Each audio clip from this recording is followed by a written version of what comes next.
सोनामुखी, हरड़, मुलेठी जैसी अनेक जड़ी बूटियां और हजारों वर्षों का प्राचीन आयुर्वेदिक ज्ञान इस एक बोतल में समाया हुआ है। कायम टैबलेट, आपकी खुशियों का साथी। भारत के प्रधानमंत्री नरेंद्र मोदी 25 फरवरी को 2 दिन के राजकीय दौरे पर इजराइल पहुंचे हैं। वे इजराइल के गुरियन इंटरनेशनल एयरपोर्ट पर उतरे, जहां उनका बेंजामिन नेतन्याहू और उनकी पत्नी सारा ने स्वागत किया। प्रधानमंत्री नरेंद्र मोदी 2 दिनों की यात्रा के दौरान इजरायली प्रधानमंत्री बेंजामिन नेतन्याहू और राष्ट्रपति आइजैक हर्जोग से मुलाकात करेंगे और इजराइल की संसद नेसेट को संबोधित भी करेंगे।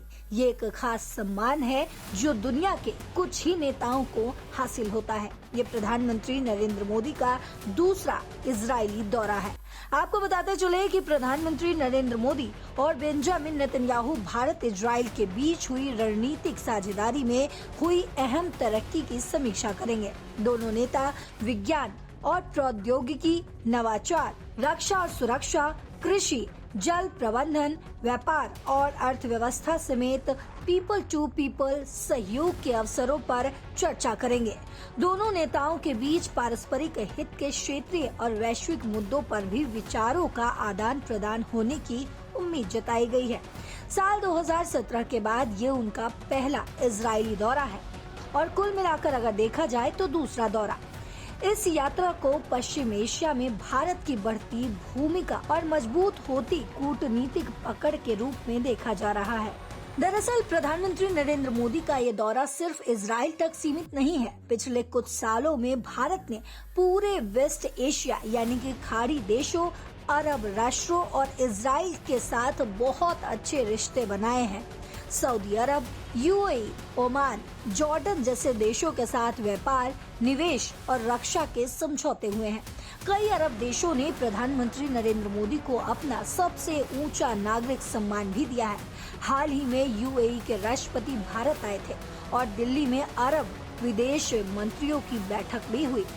अब इजराइल के साथ रिश्ते पहले से कहीं ज्यादा मजबूत हैं। 7 अक्टूबर 2023 के हमास हमले के बाद प्रधानमंत्री नरेंद्र मोदी ने सबसे पहले इजराइल का साथ दिया और आतंकवाद की कड़ी निंदा की। भारत इजराइल फिलिस्तीन मुद्दे पर 2 राष्ट्र समाधान की बात करता है और गाजा को मानवीय मदद भी भेजता है। अब ग्राफिक्स के जरिए समझिए कि इस दौरे में क्या कुछ होगा। इस दौरे पर प्रधानमंत्री नरेंद्र मोदी करीब 30 घंटे इजराइल में रहेंगे। नेतन्याहू खुद एयरपोर्ट पर रिसीव करने पहुंचे। दोनों नेताओं के बीच महत्वपूर्ण बातचीत हुई। प्रधानमंत्री मोदी इजराइल की संसद, जिसे सीनेट कहते हैं, उसे संबोधित करेंगे। भारतीय समुदाय से भी मिलेंगे। इसमें खास बात यह है कि नेतन्याहू ने पीएम मोदी के दौरे से पहले ही एक नया प्रस्ताव रखा था, जिसे हेक्सागन यानी 6 देशों का गठबंधन कहा गया। ये गठबंधन कट्टरपंथी ताकतों के खिलाफ है और इसमें इजराइल भारत को बहुत अहम भूमिका देना चाहता है। इससे भारत की स्ट्रैटेजिक पोजीशन और मजबूत हो रही है। इस दौरे से साफ है कि भारत अब वेस्ट एशिया में एक बड़ा और भरोसेमंद खिलाड़ी बन चुका है। हम न सिर्फ इजराइल के साथ बल्कि अरब देशों के साथ भी संतुलन बनाए रखते हैं।